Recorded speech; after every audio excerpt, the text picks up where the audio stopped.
The next topic is staff turnover and hiring of staff.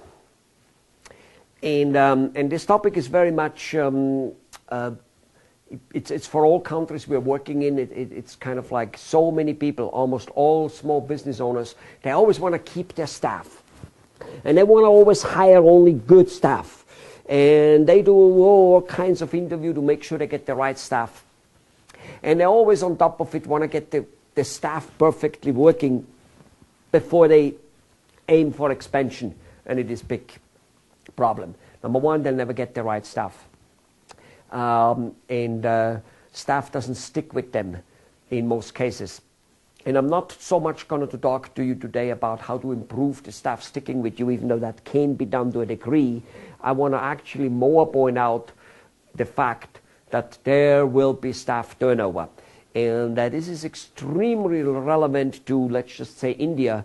In the last 15 years in India, staff turnover became a big hassle.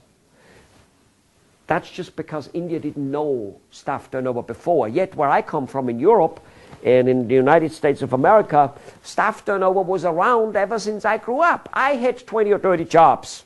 Wow. Most of them because I wanted to move on. Some of them because I just simply didn't like them. And some of them because I got fired because the bosses didn't think I was good enough or fit in the organization for one reason or another. So, I've been on both fences basically. On one hand, I was switching jobs like other people change shirts. And on the other hand, I was in charge of very large operations with very large companies. I think the largest was like, having literally close to 1,000 people under my command. And I had my own business with 20, 30, 50, etc., 70, 100 employees. One way or the other way, as I said, I'm on both sides. On one hand, I wanted to have good staff and stay with me. And on the other hand, I was myself job hopping. So, let me tell you this.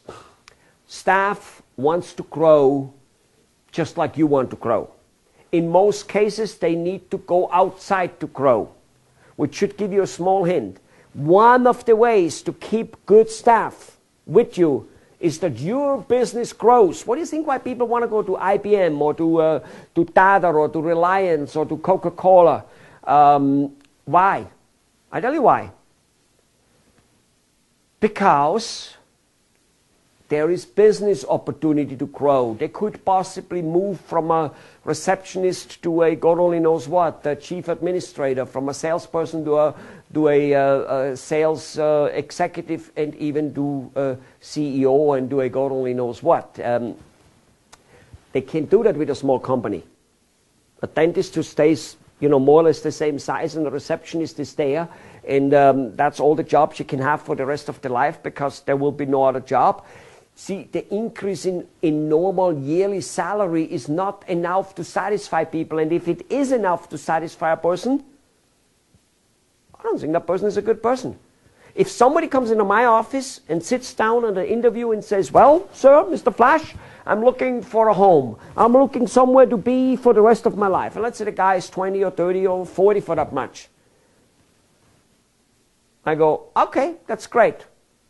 This is not your home. Goodbye. Because A, the guy's lying through his teeth, which is most likely, or he's a complete loser. Why the hell at 20, 30, or 40 for that much would he be looking for a home? Unbelievable. Okay?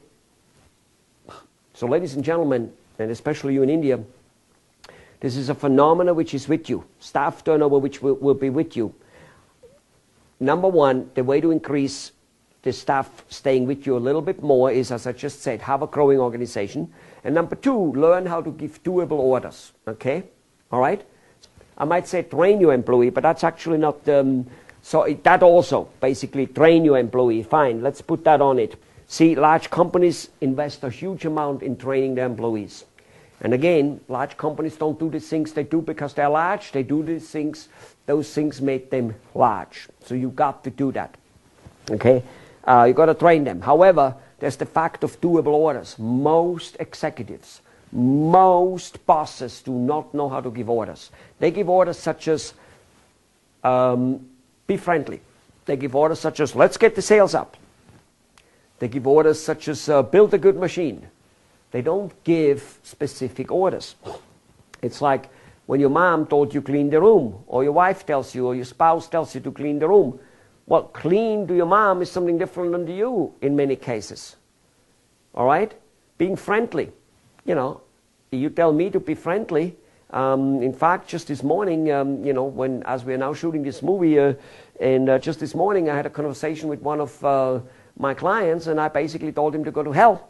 And, you know, I don't think he thinks I'm friendly, and yet I think I'm an extremely friendly person just because I told the guy to go to hell.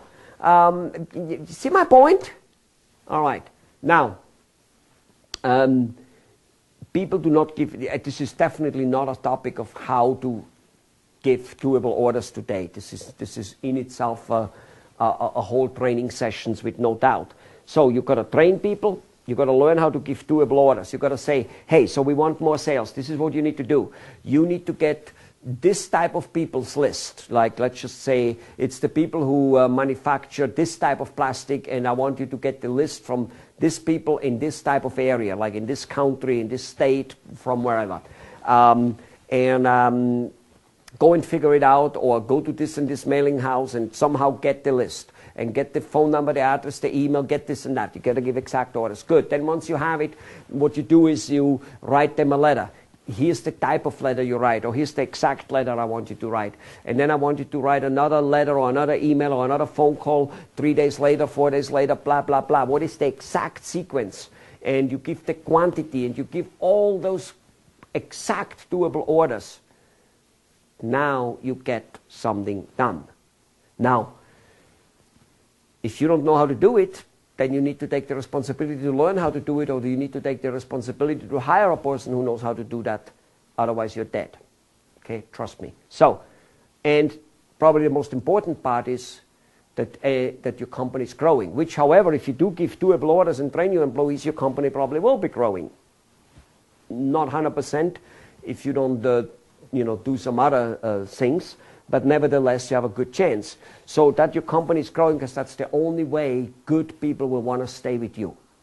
It's almost the most important thing. Good people will want to stay with you only if there is great opportunity, if they can become leaders and can be proud of, okay?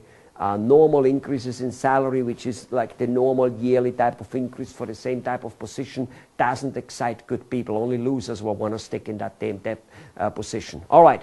Now, however, that said, really what I want to point out in this particular session is that the staff turnover, even with those things, will still be with you, no matter what.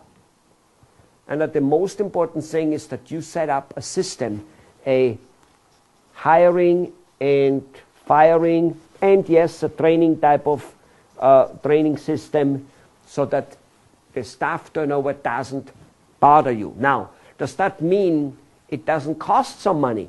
Of course it does. Let's make an example here.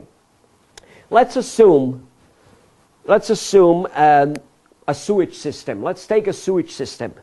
In any city, be it Los Angeles or Bombay, a city without a sewage system is a pretty bad place to be. Okay? In India, there are still some cities where the sewage system is probably not quite what it should be. And many people can remember from 20 and 30 years ago that the sewage system, even in a good city like Bombay, wasn't in every place the way it should be. You don't want to go back to that way. And so, even though nobody wants to spend money, tax money or any money, to build a sewage system, it is the lesser of two evils. It's a little bit like with going to the doctor. Who wakes up in the morning and saying, I want to go to the doctor? Who wakes up in the morning and say, I love to take vitamins, I love to have to buy expensive food so that I get good nutritional food and all that type of stuff so that I can stay healthy? Nobody says he loves that. But it's the lesser of two evils. You have to do it.